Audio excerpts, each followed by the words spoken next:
Fala galera, e a gente tá aqui para mais um VidaCast hoje com um tema super importante, super motivador e com uma pessoa que vai dar um super exemplo pra gente, tem até um livro aí que eu tô sabendo e tal, e é Carol Magalhães. Seja bem-vinda, vem contar um pouquinho da sua história, do seu desafio, e a gente tá super feliz de te receber aqui para contar pra gente como que foi, como que é, como que tem sido encarar esse tema aí do câncer de mama, como que é essa maternidade e tudo mais, e a gente vai fazer um papo bem tranquilinho e descontraído. Seja super bem-vinda. Eu vou aproveitar, já vou lhe dar nosso presente oficial. Adoro presente. Pra você, abre e use, né? Abre e use, e quando você estiver tomando seu café da manhã, lembrar do VidaCast. Botou realmente uma embalagem difícil. Isso aí. Agora você pode fazer aquela coisa de desconstrução, rasgar, abrir e tal. Fique à vontade. Fala, Eric! Grande Plínio! E aí, meu amigo, beleza? Bem? Recebendo Carol aqui. Tenho certeza, Carol, que a sua história de superação vai trazer aí um crescimento para todo mundo do VidaCast, né? Mais uma vez, Plínio já disse, mas seja bem-vinda, sinta-se à vontade, viu? Obrigada. Parabéns aí por ter essa habilidade de transformar os desafios em um capítulo lindo da vida, né? Porque é um capítulo que motiva pessoas. E a gente já começa falando para você que está nos acompanhando, para você chamar a sua galera. Então, chega junto, manda esse link para todo mundo, chama geral, né? Dá um print na tela, daquele jeitinho, deixa. Daqui a pouco a gente faz aquele print da câmera aberta, deixa o doutor Márcio chegar. Mas já vai mandando pra galera o link, já joga nos seus stories, já vai chamando pra gente poder espalhar essa mensagem para mais pessoas.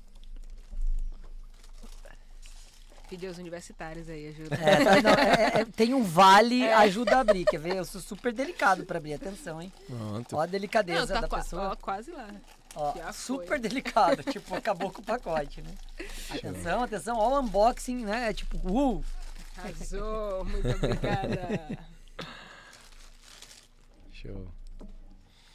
Bom, Carol, vou te pedir pra você começar contando um pouquinho quem é a Carol Magalhães, o que que tem aí nessa história, né? Lógico, deve ter muita coisa que deve dar uns 10 VidaCasts, mas vamos começar pelo básico. Quem é você? O que que você tem, né, de história aí que a gente pode compartilhar com o pessoal que tá nos assistindo? Vamos lá. Então, primeiro eu quero agradecer o convite, né? Muito bacana poder fazer parte aqui do VidaCast.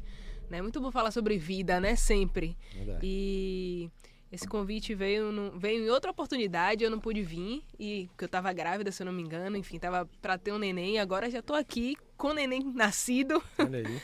pra gente poder acrescentar mais esse ponto na minha história, né? Então eu sou a Carol Magalhães, sou daqui de Salvador, sou uma mulher negra, tenho 37 anos, tive câncer de mama aos 29 anos e sou publicitária e tive um filho pós-câncer, né? Então, hoje eu recebo o título de mãe de Gui, que é maior do que qualquer outro título aí, qualquer graduação que eu tenha feito. Então, essa é Carol Magalhães.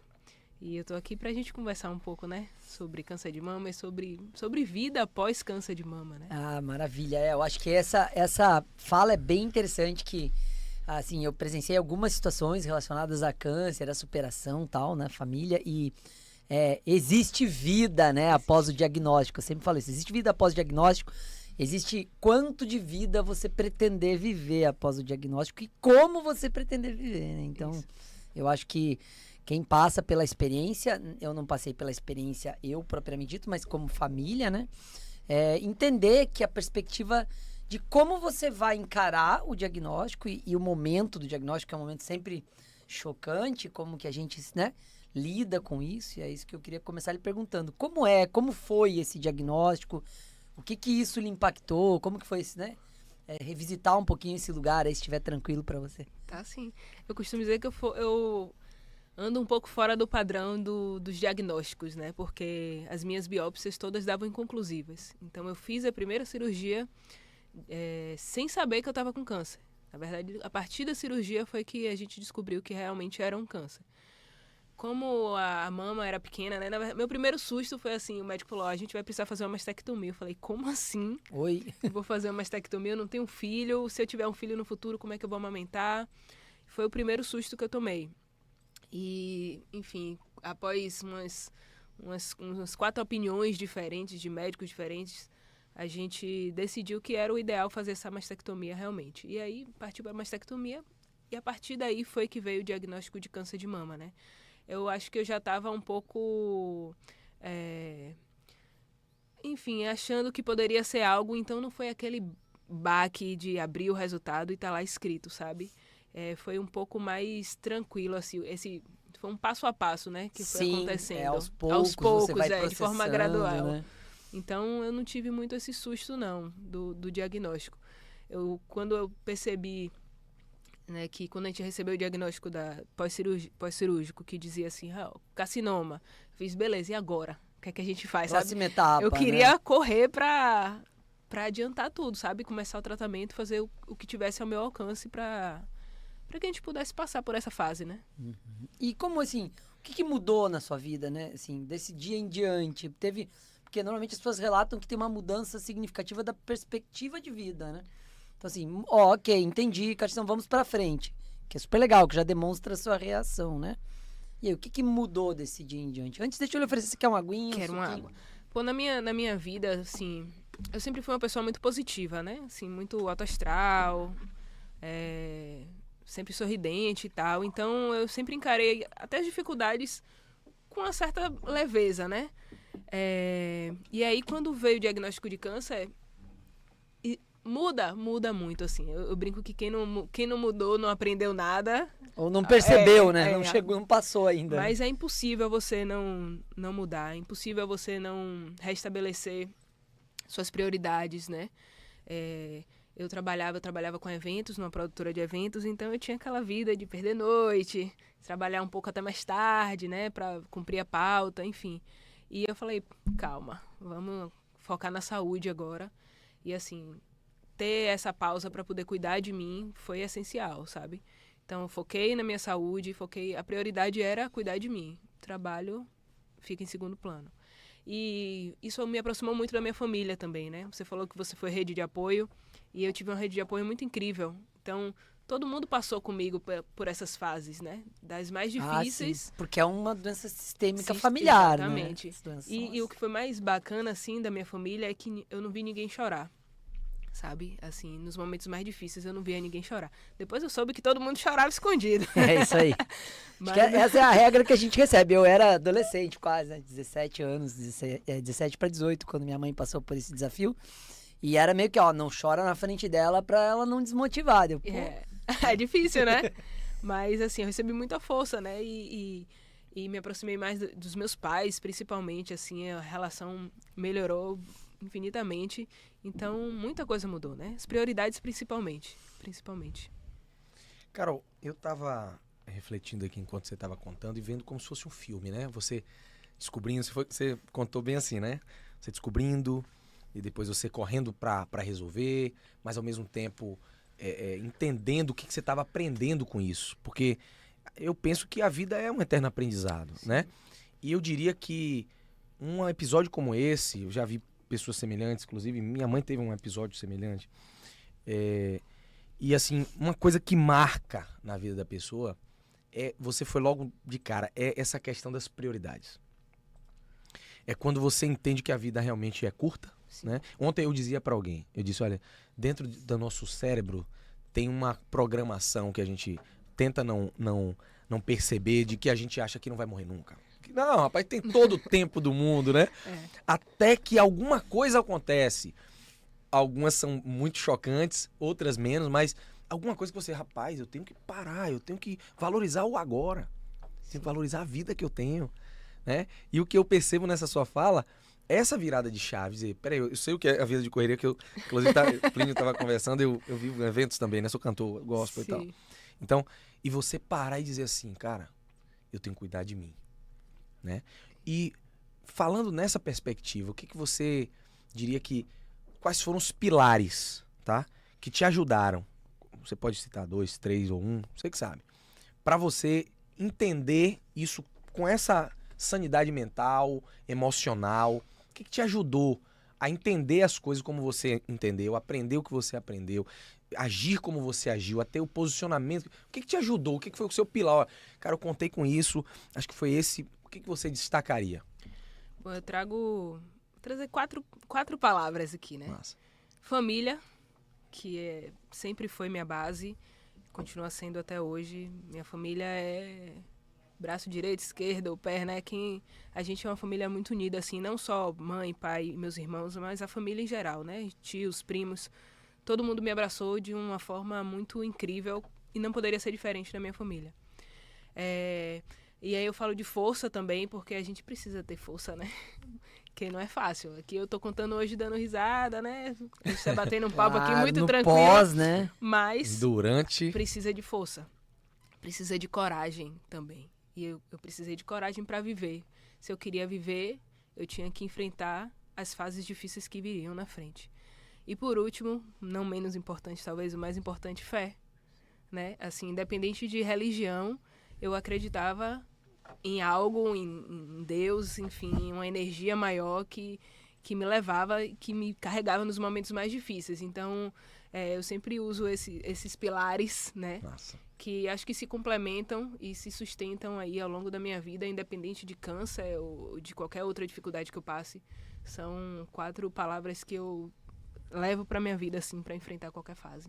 Que massa, hein? E eu nas palestras, o Diego vai lembrar ali, né, que eu falo o seguinte, que a ciência comprova que a fé, independente de qual ela seja, eu falo exatamente assim, né? Independente de qual seja, a gente não fala sobre religião, mas assim, seja ela qual for, você acreditar em algo maior. Cara, eu acredito, eu tenho uma esperança que vai além de mim. Sim. Mesmo que você queira chamar até de algo que seja relacionado a você, né? Que alguma pessoa pode ter uma fé dessa forma. Mas acreditar em algo que vai além do meu braço, Sim. né? Isso dá uma força, isso estatisticamente mostra, né, a diferença de quem tem essa mentalidade. Com certeza. A fé na minha vida, assim, sempre existiu, né? Para tudo. A gente se apega a Deus, né? Em tudo. Meu Deus me ajude. E durante o meu tratamento foi muito interessante porque eu recebi orações, bênçãos de todos os lugares, sabe? Eu, às vezes encontrava alguém na rua que eu nunca mais tinha visto e falou, meu, seu nome está nas minhas orações. Uhum. E isso é muito bacana, né? Porque você recebe essa energia e de alguma forma aquilo te alimenta e te ajuda a seguir em frente. Então, não dá para ir sem fé. No meu caso, não dá para ir sem fé. Isso é bem importante, porque quando a gente fala assim, independente de religião, superar um desafio muito grande precisa de transcendência. Né? Então, a religião, a fé, a forma como a pessoa entende a vida, ou acredita, ou as entidades em que ela acredita, ou em que ela deposita a própria fé, é sobre transcender. Sim. Porque você vai ter que transcender algo que parece final, né? Então, assim, quando vem uma doença com diagnóstico assim, que é mais pesado, né? Principalmente uma doença que tanta gente não dá conta, tal, a gente tem que se apegar em algo transcendente para conseguir fazer a transcendência apoiado numa questão da espiritualidade, né? Então, acho que isso que é uma perspectiva de transformar a doença em algo que dê continuidade, né? Sim, ressignificar, né? Isso, aquilo exatamente. Que a gente está vivendo. Porque eu acho que a proposta é essa, é de ressignificação mesmo. E quando você fala de prioridades, né? Acho que revisão de prioridades, né? Quais foram as prioridades que você revisou, assim? Que você fala, olhando para trás hoje, fala, pô, eu revisei aqui, ó. Essa foi uma das prioridades que eu revisei. Bom, diminuir a carga de trabalho. Isso aí, né? A vida é mais do que de repente só você o trabalho. Tá, né? Numa bola de neve, você se acostuma com aquilo. Mas, assim, entender que você daria conta do seu trabalho no horário convencional, digamos assim. E às vezes até revisando a necessidade de tanto trabalho. Estar, acho que a gente acostuma realmente a viver essa rotina e a vida vai seguindo, né? Então, reorganizar o meu tempo de trabalho, priorizar estar mais com minha família, né? Nos eventos da minha família. Praticar atividade física de forma regular, que era algo que eu não fazia, assim, ia levando. Saúde física mesmo, né? Porque o físico tava ali chamando, né? Gritando ali. Então, fazer de forma regular, tentar me alimentar de uma forma mais natural, né? Me alimentar, eu até que me alimento bem, assim, no geral, mas dar uma atenção maior a isso esses foram alguns pontos bastante importantes, assim, que eu revi, né? E que eu acabei seguindo, levando adiante, né? Na verdade. Então, São pontos, inclusive, que são assim, todo mundo deveria fazer apesar da doença, né? Não Sabe? precisar para, né? É isso, assim, todo mundo sabe que precisa praticar uma atividade física, né? Precisa se alimentar bem, beber água. E a gente espera que aconteça algo grave para que a gente Sim. acorde e faça o E básico. talvez nem seja racionalizado, né? É meio que reativo, né? Quando acontece, né? Então você espera o médico lhe orientar ou espera o médico falar, não dá mais, espera falar, ó, a partir de hoje não vai viver se não fizer. Não, minha médica falou, atividade física é remédio. Esqueça isso que você não vai mais. Você tem que tomar esse remédio aqui, sabe? Sim. Então eu acabei encarando isso levando a sério mesmo. Show.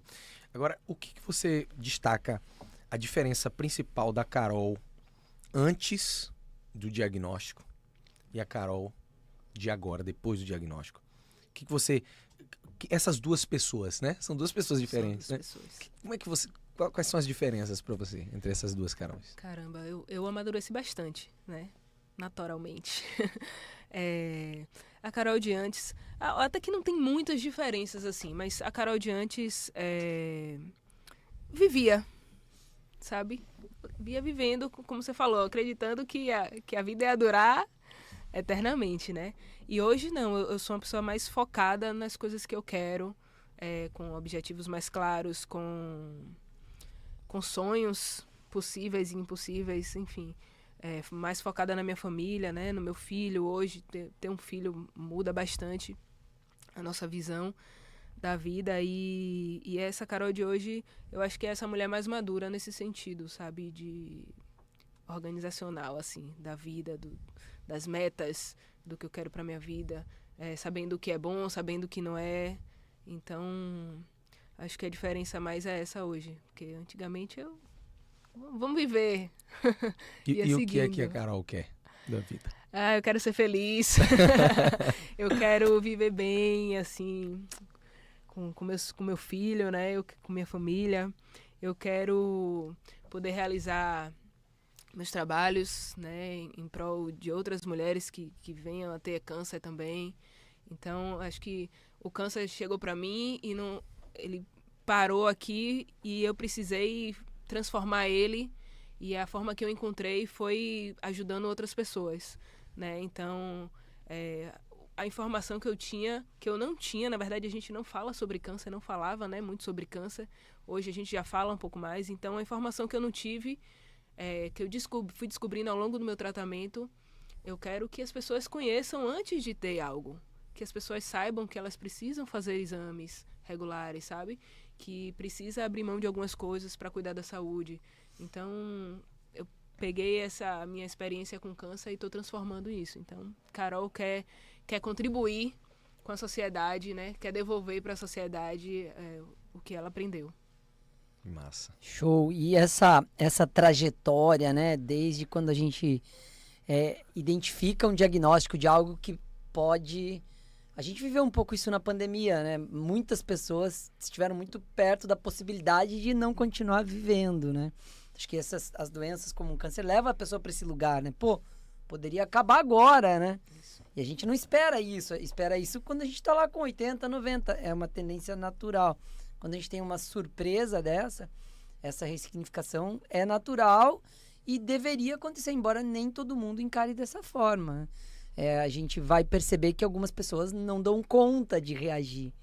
E eu acho que essa reação psicológica, essa reação de propósito, de fé, de acreditar, ela é parte da cura também, né? Com certeza, né? Você falou assim de propósito, eu brinco dizendo que eu quero fazer coisas que meu olho brilhe, né? E, enfim, eu trabalho como designer e durante muitos anos, meu olho brilhava para isso. Hoje eu continuo trabalhando como designer, só que quando eu tô aqui, por exemplo, conversando com vocês, falando sobre a minha experiência com câncer de mama, ou quando eu tô palestrando em outro lugar, que eu vejo a reação das pessoas, assim, tipo, balançando a cabeça e dizendo, poxa, é isso mesmo. É isso que faz meu olho brilhar. Então, propósito que é a palavra da moda, né? Mas, assim, eu quero realizar coisas que façam meu olho brilhar. E poder estar aqui falando sobre câncer de mama, né, é o que faz o meu olho brilhar e é o que me motiva a seguir, né, a caminhar assim no resto da minha vida, que ainda tem muita vida aí pela frente. Com certeza. E como é assim, você casou durante o processo do câncer? Como foi isso, né? Essa rede de apoio, como foi essa história? Conte um pouquinho pra gente aí. Então, eu já namorava com Gel, né? Com minha esposa hoje, Georgia. A gente já morava juntas e aí no meio do processo, eu lembro que no meio da quimioterapia, assim, dos ciclos da quimioterapia, a gente decidiu casar para celebrar a nossa união, para ressignificar tudo que a gente estava vivendo naquele momento. E aí a gente casou, eu tava muito carecona, assim, 0 cabelo, 0 pelo, mas foi um momento muito especial durante aquela fase que a gente estava vivendo, né? Durante aquele tratamento. E foi muito importante e significativo para mim e para ela, né? Durante todo esse processo. Foi muito bonito. Show, maravilha. A pessoa chegando, né? Sou desse. Boa noite, Carol. Tudo bem? Tudo jóia. Tava assistindo vocês ali no carro. Me atrasou um pouquinho, mas estamos aí. Arrasou.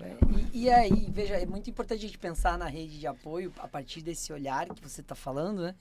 Porque durante o processo, quando você decide, é um reforço, né? Tamo junto, a gente vai casar aqui, conte comigo, né? Pô, então... tem um dado que eu quero trazer que é muito triste, assim, que em relação às mulheres que descobrem que tem câncer, né? De mama, especificamente. Que 70% dos maridos abandonam elas.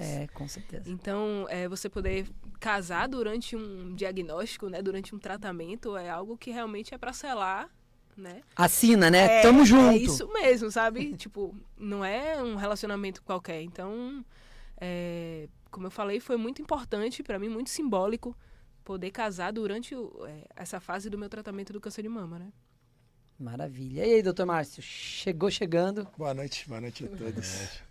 As cirurgias acabaram atrasando mais do que o normal e eu ainda tinha me comprometido com as meninas que elas viriam hoje. Então eu tive que passar em casa para pegar elas. Nossa. E já falando em filho, eu estava ouvindo vocês e eu vi que um perguntou o que você mudou depois, né, do diagnóstico. O outro perguntou quem era a Carol antes, quem era a Carol depois do diagnóstico. Aí eu já vou mudar tudo. Eu quero saber quem era a Carol antes do filho e depois do filho. Caramba, velho. Porque você já falou demais de uma parte que, beleza, massa, top, você venceu, parabéns e com certeza é inspiração para muitas que talvez hoje estejam lutando contra isso. Mas e o filho? Como que é para você a maternidade? Não, eu sempre digo agora que esqueça, eu não posso mais ficar doente, não posso morrer, não posso mais nada. Meu filho, tá, enquanto ele estiver dependendo das mães, eu tenho que estar com saúde. Então, a Carol, depois que teve filho, mudou de novo, né? Completamente. É engraçado isso que eu me vejo muito minha mãe, né? Eu meio que tô me transformando em minha mãe. Eu tava falando isso recentemente, porque eu, enquanto filha, eu não entendia porque minha mãe acordava antes de todo mundo para preparar o café. E às vezes, minha mãe vinha sentar na mesa para almoçar. Não, almoça aí, daqui a pouco, sabe? Essa loucura que é coisa de mãe.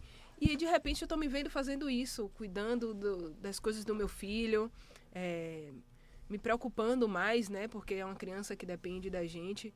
Mas é bonito. É bonito, eu gosto. Tá curtindo? Tô. Apesar do cansaço. Normal.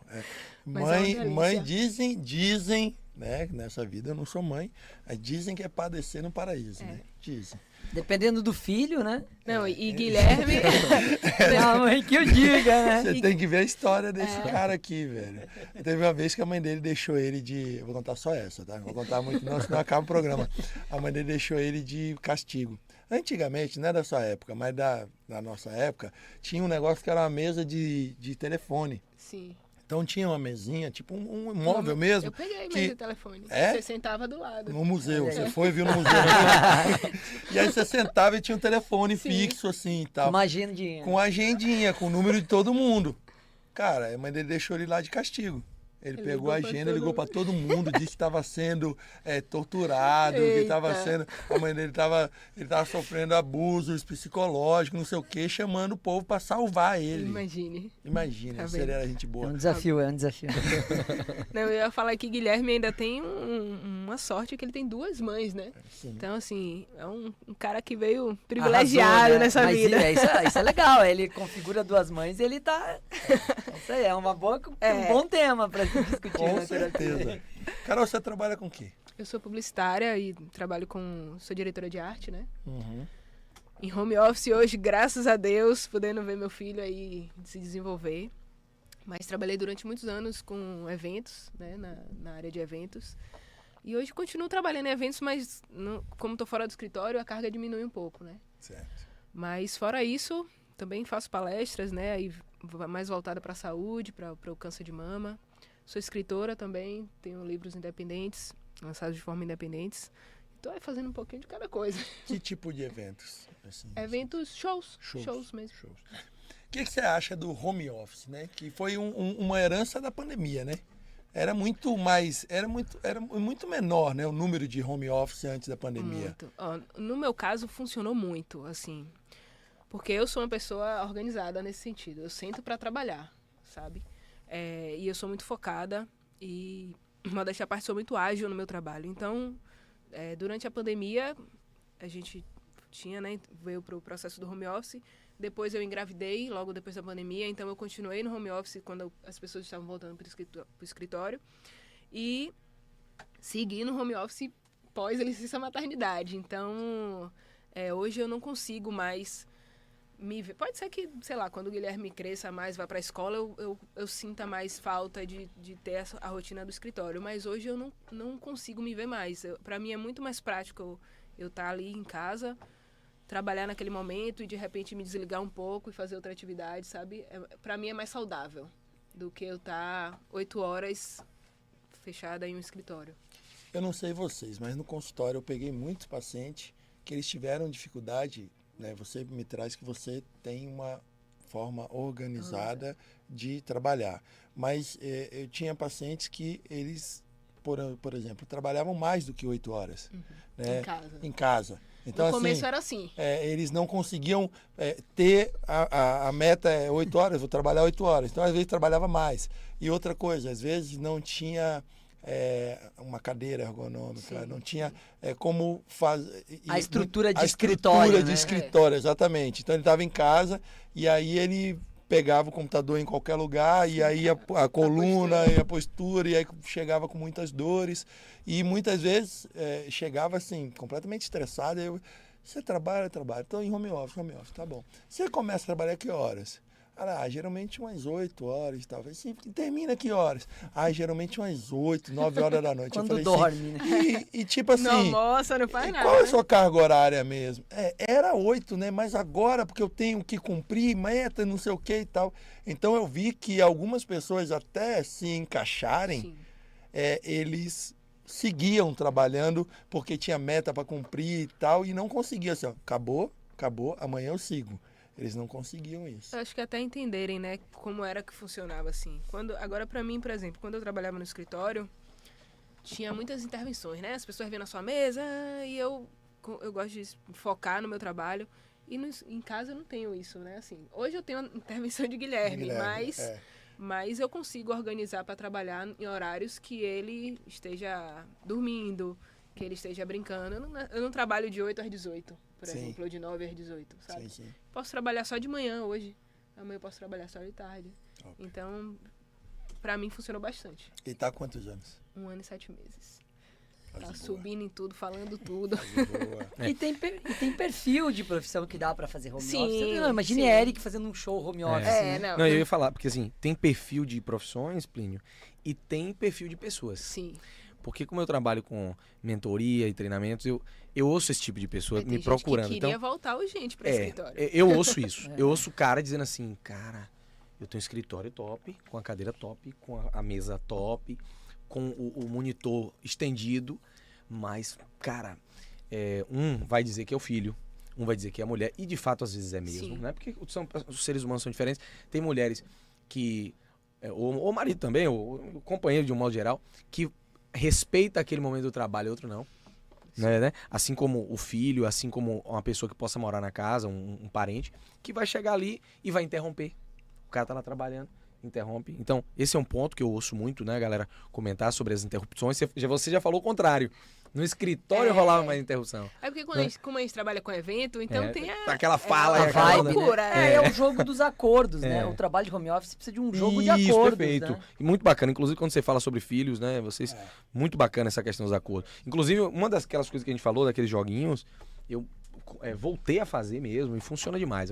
Deixa eu crescer um pouquinho, Guilherme, porque você houve uma fala de Plínio aqui sobre esses acordos, sobre esses games, né, que você faz. O esquema é o jogo do acordo. Qual é o acordo, quais são as coisas possíveis, quais não são, qual é o papel de cada um, né? Isso. E aí o que eu observei?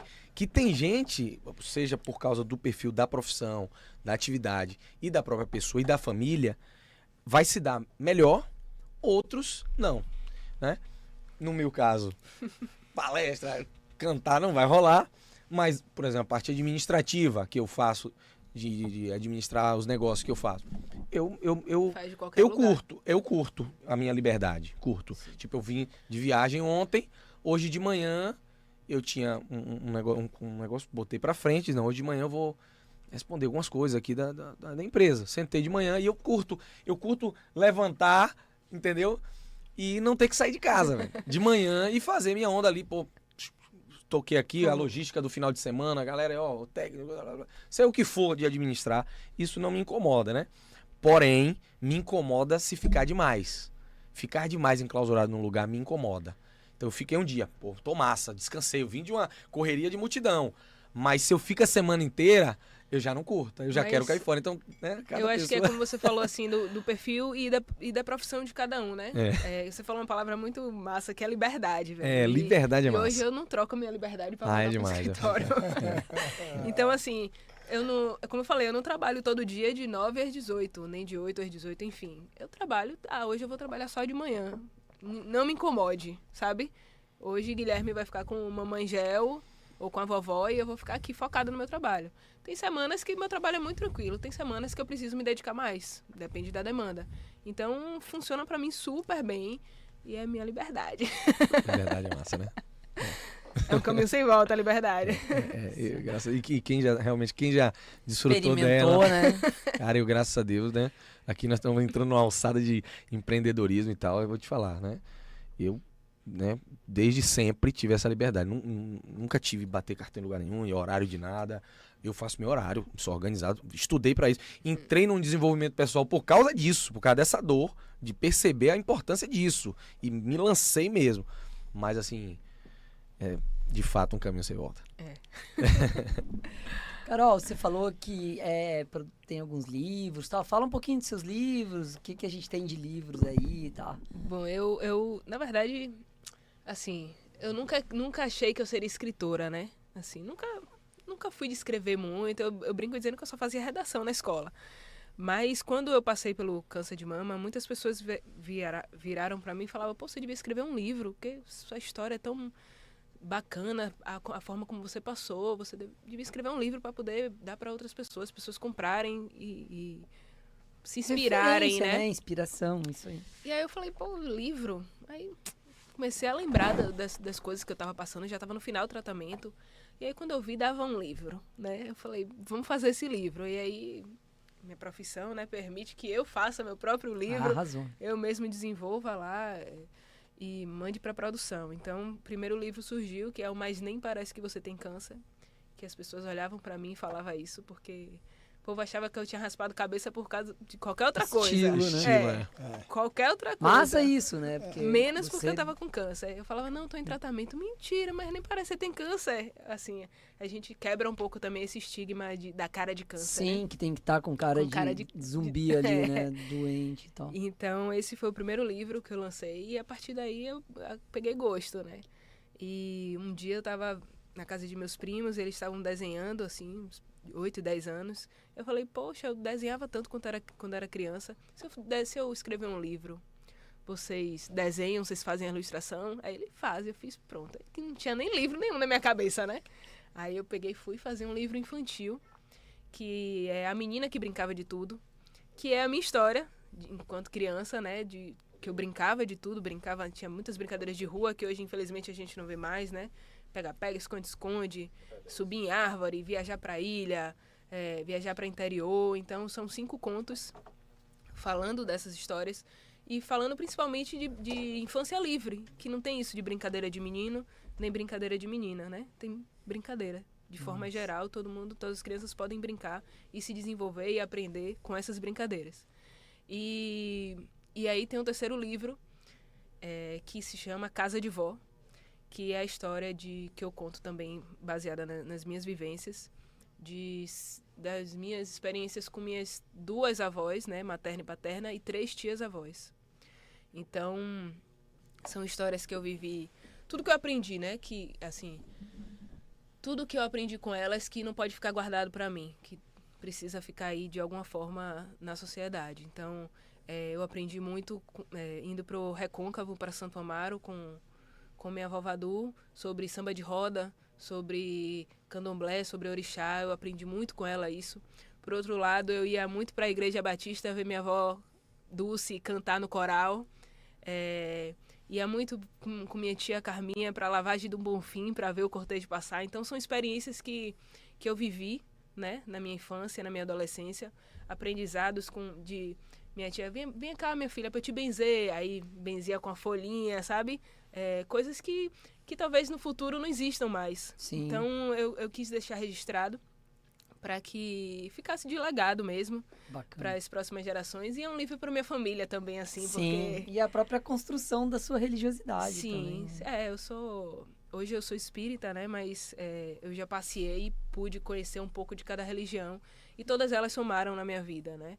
Então, eu tive experiências com minhas avós, com meus pais, com amigos, enfim. Todas elas foram importantes para a construção da mulher que eu sou hoje, né? Maravilha, olha só, já tá uma biblioteca, já dá para fazer. Já tá. Não, eu não trouxe, eu tenho que mandar para vocês aqui, vou trazer depois para vocês. Arrasou. Obrigado. Você falou dessa coisa de não tem brincadeira de menina, de menino, né? Isso me leva para esse lugar da heteronormalidade e tal. E aí você falou casada com Gel. Conte um pouquinho como é ser mãe, né? Essa experiência que a gente não tem, e é legal você compartilhar um pouquinho com a gente. Inclusive no seu Instagram eu vi que tem lá dupla maternidade. Eu vi que tem esse negócio lá. Pô, é muito... Enfim, eu nunca tive uma experiência de ter um pai, né? De ter maternidade e paternidade criando uma criança, né? Minha experiência é dupla maternidade e é muito tranquilo, porque... Vocês são pais, mas eu sei que vocês são pais participativos, mas a gente sabe que, no geral, o pai não faz o papel presente real, né? Assim, então, na dupla maternidade tem muito esse equilíbrio, né? De que são 2 mães que dão conta de tudo, as 2 mães. Não tem isso, eu não troco fralda, eu não faço isso. Não, é muito leve, é muito respeitoso, né? O tratamento que a gente dá para Guilherme. Os ensinamentos que a gente tenta passar para ele de respeito ao próximo, né? De entender as diversidades que existem no mundo e principalmente que a base de tudo é amor. Então, independente de com quem você se relaciona, do que você vai seguir para sua vida, a base que você precisa seguir é amor e respeito. Então, a gente fala muito sobre isso na nossa família, né? E é uma família que está em construção, né? Gui só tem 1 ano e 7 meses, mas nos ensina muito também, né? E a gente tem muita referência das nossas mães, né? Que nos ensinaram, nos criaram, e de outras mães que convivem com a gente, de primas, cunhadas, enfim. A rede de mães é uma rede grande, né? Com certeza. E é uma referência estrutural, arquetípica, né? Tá no nosso psiquismo também. Com certeza. A gente sabe como ser mãe mesmo não tendo sido, né? Mãe e pai é uma coisa que está na nossa mente. E naturalizar, né, essa questão das diversas formas de família, né? A gente tem o padrão, como você falou, heteronormativo de ser pai e mãe. Só que quando você traz, por exemplo, para uma população de classe D e E, mulheres negras, a formação familiar é avó, mãe e filhos, né? É difícil ter a presença um pai ausente. É uma realidade do Brasil isso. Então, essa é a formação familiar padrão do Brasil. Se você for perceber que a maior parte da população é formada por mulheres negras chefes de família, né? E aí tem outras formações, tem pai e mãe, que a gente conhece, tem avó que cria os netos, tem pai, mãe, tem, enfim. Pai, mãe, mãe, né? Tem um bocado de formação familiar, a gente precisa abrir o leque, né? E entender que se aquela família tá ali na base do amor, na base do respeito, independe de quem tá criando, né? Claro, na verdade é mudar o arquétipo, o modelo, e a gente entender que o que a gente precisa fazer para muito além do pensar nesse padrão, né, esse hétero normal aí de família, é atualizar a forma de educar, porque os tempos mudaram, né? Exatamente. É mais nesse caminho. Esse negócio de atualizar a forma de educar, eu acho massa. Eu sempre que posso, eu reescuto o Plínio falar, porque assim, tem uma coisa que ele fala, é o seguinte, não dá para você querer atualizar o iPhone com o manual do videocassete, né? Com certeza. Então, assim, muitas vezes a gente acaba vendo o povo diz, mas eu aprendi assim. Mas minha época funcionava. Cara, não dá para você... tem 2 meninas ali de 8 anos. Não dá para eu acertar. E ela já vem com outra estrutura. O manual, primeiro que não tem manual. Mas se tivesse aquele daquela época, não funciona. E aí o menino de 1 e 7 vem mais na frente ainda do que elas. E muitas vezes a gente vê, independente seja do padrão, seja mãe, seja pai, seja quem for, em alguns momentos querer impor aquela educação lá de trás na criançada de agora, né? Então, assim, claro que já tem toda essa problemática, né, que você traz do padrão de onde muitas vezes falta, né, uma estrutura importante no desenvolvimento de uma criança, e essa criança vai virar adulta e vai educar outras crianças. Exatamente. Então, o atualizar a forma de educar, né, e obviamente que com esses 2 pilares que você trouxe, né, o amor e respeito, isso aí é muito bacana mesmo. Não, as crianças hoje elas já vêm com chip. Não, ela vem mega atualizada, né? Eu achei que eu ia saber muita coisa e de repente veio o Guilherme e falou, esqueça tudo. Tá só começando, viu? Queria lhe dizer que tá só começando. Mas então, assim, realmente não dá pra gente... eu tive uma criação bastante respeitosa, assim, dos meus pais, né? Meu pai e minha mãe. Muita coisa que eu reproduzo hoje de Gui vem dessa criação que eu tive, mas também tem muita coisa que eu não quero reproduzir com ele, sabe? Sim, claro. Apesar de ter sido uma educação respeitosa, era uma educação rígida, né? E compatível com a época. Com a época, tem que claro, isso, claro. Né? Eu sempre falo, a gente estuda pra tudo, mas a gente não estuda pra ser pai e mãe. A gente deveria estudar muito, porque a gente tem que atualizar o modelo, atualizar o contexto, atualizar o que é a realidade, não é para perder os valores, né? Os valores são fundamentais, são os mesmos. Antes você pensava, né, criança não tem ver, não, é isso aqui que eu tô falando, é isso aqui agora. Você sabe? tem que comprar na feira, não dá para gerir na barriga. Né? É melhor comprar na feira. Se comprou na feira, pode ser assim. Se nasceu, né, da barriga, tem que repensar. E uma vez eu ouvi de um grande amigo, eu tava comentando sobre um episódio que teve com minhas filhas. E aí ele virou e falou assim, sim, e desse jeito você tá fazendo com que ela se sinta mal, porque se ela fizer isso, vai estragar o domingo da família. E essa criança, quando ela crescer, ela vai se sentir culpada por tudo. Vai passar 10 anos na terapia para aprender. E quando é que ela vai começar a olhar para ela como a prioridade? Por que essa fala toda aí você não disse, minha filha, mas se você se machucar, você vai perder o seu domingo. Uhum. Por que tem que ser a família vai perder o passeio? Aí eu parei, eu falei assim, mas eu tava indo quase, tinha um negócio do professor da escolinha. Tava indo. Tava indo tão bem. Eu tava indo tão bem, aí aquela fala ali estragou tudo. Mas assim, é interessante quando você para, beleza, eu tava indo bem, mas não fui bem. Então, o que foi a falha? Então, nesse momento aqui, eu tenho que recuar e dizer, essa forma de pensar está desatualizada. Vamos atualizar. Tem uma coisa que a gente fala muito na criação lá de Gui, que é o pode chorar, né? Porque top. Na nossa criação engula o choro. Tá chorando por quê? Não chore por causa disso, não. E às vezes nossos pais, os tios vêm, não chore não, Gui. Eu falo, pode chorar, filho. Você quer chorar? Chore. Tá com vontade de chorar? Aí às vezes ele fica, eu fiz, tá com vontade de chorar, né? Aí ele fica chorando, depois ele para. Então, isso de poder chorar pra gente é muito incrível. importante, porque, principalmente para um menino. Mais né? ainda. Então, a gente tenta desconstruir isso, a gente Show. vem falando muito. Isso é muito legal. Teve André aqui 2 vezes e André fala de um negócio que é as 5 leis biológicas, que é basicamente você aceitar o processo que você está passando. E em uma das aulas ele fala o seguinte: perceba como é difícil para os adultos, inclusive, permitir que as crianças chorem. A criança está brincando, ela passou aqui, bateu a cabeça na quina da mesa. O adulto pega rapidinho. Se for vô e vó, então, meu Deus do céu. Não chora, não. Mesa Toma aqui o feia. pirulinho. Mesa feia. A culpa é da mesa. Então, a criança não pode chorar. Eles ficam num desespero para que a criança pare de chorar, ao invés de apresentar para aquela criança um ambiente seguro. Diz, ó, tá tudo bem, pode chorar, mas vovó tá aqui, Mas vovô é tá isso aqui, mesmo. mamãe tá aqui. Então, isso aí que você fala é, pô, muito massa. Pode chorar. E tá eu, tudo eu bem. vou propor para quem tá assistindo a gente e para vocês aqui um acordo que é assim, ó, para além de pode chorar, e todo mundo tem filho aqui, pode fazer esse exercício, pode chorar e conte comigo para chorar junto, faça essa experiência. Senta ali, vamos chorar junto um pouco aqui, porque daí você já aproveita e aprende a chorar, porque a gente foi educado engolindo A o não choro. chorar, Aí você aprende a chorar com seu filho que chora fácil, com a sua filha que chora fácil. Aí você vê que é possível e que chorar faz bem, que é uma catarse que descarrega, que despressuriza, né?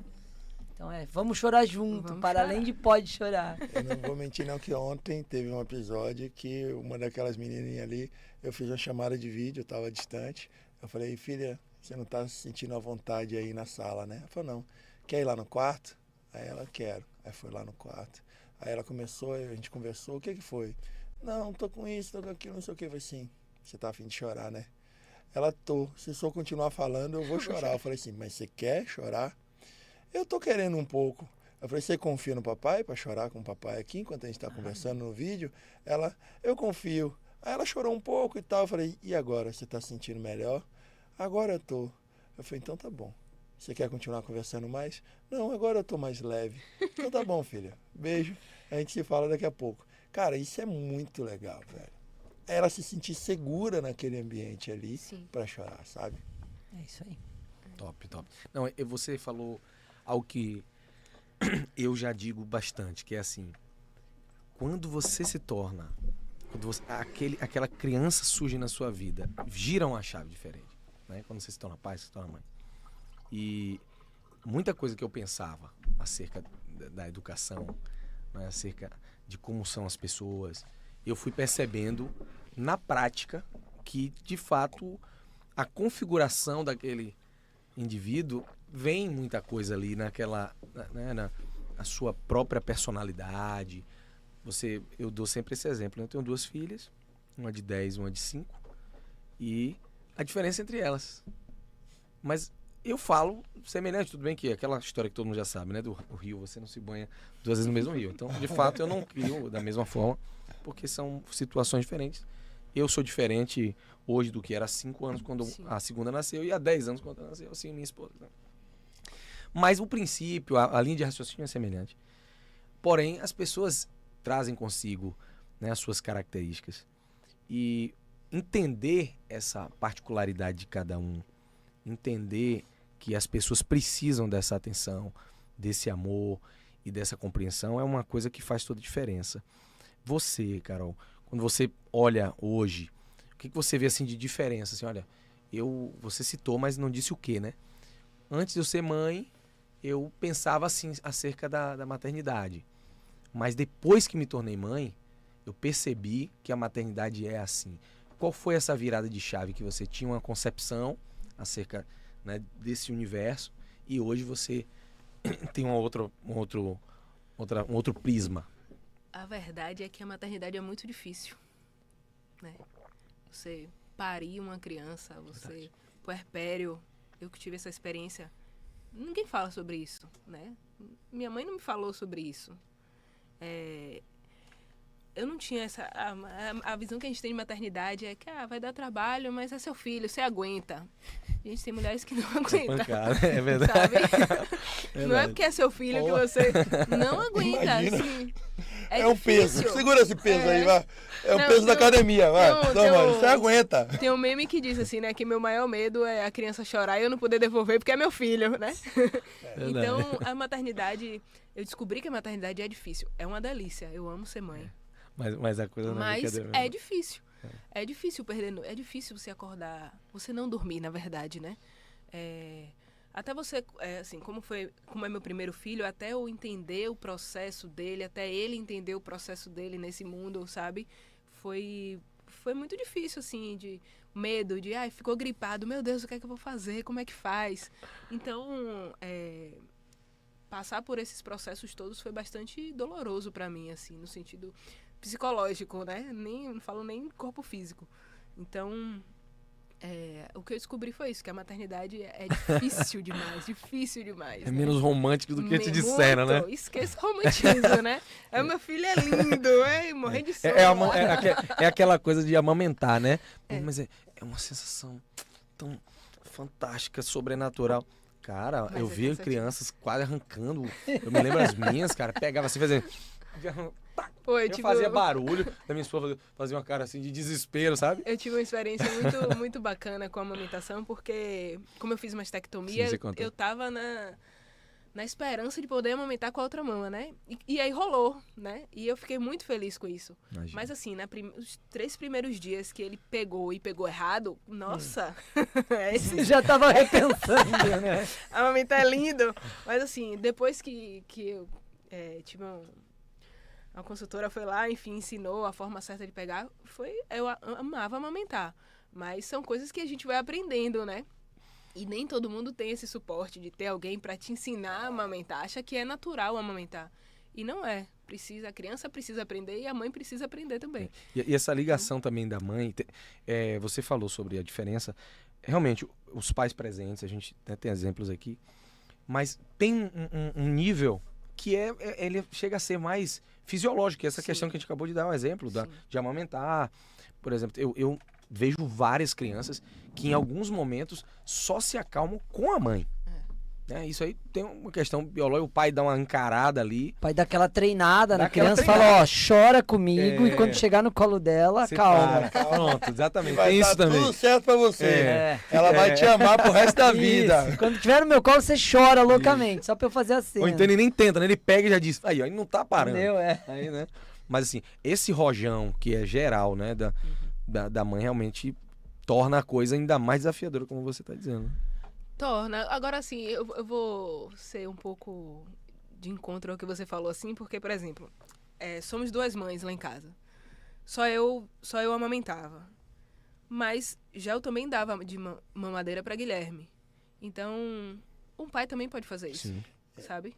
Claro que nada substitui o peito, né? Assim, mas se a mãe tem possibilidade de tirar aquele leite, o pai pode fazer Super. esse papel, sabe? Então, é porque a gente não está acostumado realmente com o equilíbrio da maternidade e paternidade. Então, foi muito...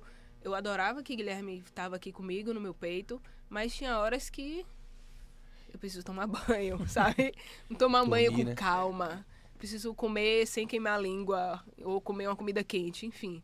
Então, realmente a gente dividir as tarefas para que Claro. seja bom para todo mundo. Você né? falou, Eric, eu não quis interromper. Mas, tipo, lá em casa foram 2 de vez, né? Pancada. Então, assim... É pancada também. Teve que Teve participar. vários momentos em que, tipo, pra Joy dormir, as meninas acordavam, eu já saía com as 2 mamadeiras, né, de Aptamil, e aí já era uma aqui e a outra nem acordava, eu já jogava aqui, ó, Pra nem correr o risco. nem correu isso. Botava uma pra rotar e a outra aqui, ó, O que Ah, você acha de voltou. ir pra academia, né? tive que ir pra academia. Arrotou e tal, descia uma e ficava outra, arrotou, botava outra. E assim, teve alguns momentos que Clarinha, a única pessoa que acalmava ela era eu. E pelo contrário, né? A gente também é espírita. Teve alguns momentos que ela e Joy tinham, inclusive, alguns embates, assim, sabe? E que só era eu. O que acalmava era eu. Não tem esse negócio de amamentar, não. Júlia sempre foi... Júlia tá tudo bem, tá tudo de boa. Ela não tem problema nenhum. O problema dela é só com sono, que ela não quer dormir. Ela é inimiga do fim. Mas tirando isso, ela não tem problema com ninguém. Ela vai no colo de qualquer um. E ela, a preferência dela nem é eu, nem a mãe. É o avô. Ainda tem isso também, né? É o avô. Agora, Clara, era eu. O acalmador. A gente não vai ter tempo para essa resenha, porque tá nos minutos finais, mas eu vou ter que deixar em aberto aqui até para dar um outro programa, que é assim, ó, o meu papel no primeiro ano da Júlia era ir pro quarto dela, resolver os espíritos que estavam lá assustando ela para ela poder dormir. E a minha esposa jamais ia fazer esse papel lá. Né? A mãe da Júlia, a gente separou depois, mas assim, a Júlia começava a chorar, eu, né, ligado ali na mediunidade, falava, pô, sou eu. Chegava lá, galera, por favor, ó, ela vê tudo, então dá licença, deixa ela dormir. Dava uma negociada com os espíritos ali no quarto e tal. Aí a Júlia se acalmava, daí voltava, ela falou, e aí, o que você fez? Eu falei, não, resolvi umas questõezinhas lá no quarto. Daí no outro dia eu contava pra ela, porque senão não dormia a mãe, né? Dormia a filha. Eu falei, então, é que eu cheguei lá, tinha uns espíritos acordando ela, tal. Ah, tá, essa parte é melhor você resolver. Eu dou de mamar, eu vou adquirir meu peito, mas você resolve esse problema. Essa parte aí você vai lá e resolve. Então foi uma temporada de Ghostbusters ali no quarto da Júlia. Isso é um tema bom pra gente resenhar. Vai ser bom mesmo. Mas gente, infelizmente, estamos chegando 10 horas, Júnior já tá ali olhando o horário já. E acho que a gente já tem que fazer nossas despedidas e considerações finais, né? Show de bola. Parabéns, Carol, viu? Pela sua história, pela sua fala, pela sua coragem, pelas lições que você trouxe desse capítulo da sua história, que, como você mesmo disse, está apenas começando, né? Uma história... Novas fases, isso, né? Novas fases. Isso. Parabéns por isso, pela maneira como você enxergou, como você ressignificou e trouxe isso com uma missão de vida para ajudar outras pessoas, para contar sua história através do livro, através das palestras, né? E passar esse legado de tudo que você aprendeu até aqui. Nós desejamos, e cada um pode falar também, mas eu desejo a você saúde, né, que você continue realizando os seus sonhos e que, como profissional, né, você continue também se realizando, aprendendo com a vida e, como o seu próprio livro diz, que independente do que você passe, que as pessoas consigam enxergar muito além do que o momento, enxerguem a plenitude do seu ser, viu? Parabéns, Obrigada. Tamo juntos. Obrigada, é um prazer ter participado com vocês, me diverti bastante. Acho que a gente teve conversas diversas aqui, isso foi muito bacana. Tem uma frase no meu livro, no final já, que eu falo assim que todo mundo tem um problema, né, a enfrentar, né, independente, comigo foi o câncer, mas todo mundo vai passar por fases difíceis, né, e aí resta saber como que a gente vai enfrentar isso, né, de que maneira a gente vai enfrentar. Então, que a gente sempre tenha coragem, como eu falei lá no começo, que a gente tenha fé, coragem, força para poder seguir, independente de qual seja o problema.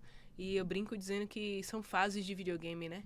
Então tem umas fases mais difíceis, tem umas fases mais fáceis, e tem um chefão no meio do caminho, mas enfim, pra gente ganhar, a gente precisa passar sempre, né, dessas fases. Então, que a gente tenha coragem aí para poder seguir. Obrigada mais uma vez, meninas. Arrasou. Estou aí disponível para as próximas conversas. Sua metáfora é boa e eu queria lembrar que, assim como o videogame, você pode dar pausa na sua vida. Com Boa, certeza. hein? Muito boa. Foi inspirada. Fiquei pensando, porque eu preciso de pausa. Anota, então, anota, hein? Não, eu fico aprendendo. Eu tô uns 20 anos aprendendo a usar o pause, né? Então, serviu pra mim. Só. Aqui a gente diz 2 altos, né? Com licença. Cara, eu acho que muito que os meninos falaram, que você falou também, eu achei muito legal o tema, né, a questão da leveza, né, e tudo que eu ouvi, né, eu vim no carro ouvindo e cheguei aqui, a forma com que você levou algo que é muito pesado de uma forma muito leve, né, e aí você traz essa questão do jogo de videogame, e Plínio traz ali a questão da pausa, e uma das cantoras que eu curto muito é Kel Smith, e muitas vezes as pessoas estão carregando um peso tão grande, e elas estão com aquele peso, e elas estão cansadas, e muitas vezes elas confundem, e ao invés de simplesmente parar e descansar, elas pensam em desistir. Então, Kel Smith, em uma das músicas, ela diz que existem muito mais desistentes do que fracassados. Porque muitas vezes, ao invés de dar a pausa no jogo do videogame e depois eu continuo, ou de dar o descanso e depois eu continuo, eu resolvo desistir. E é muito bom ver você ter trazido a sua história e demonstrado como, com leveza, você seguiu, muitas vezes dando a pausa, muitas vezes chorando quando precisou, podendo chorar e continuando e seguindo.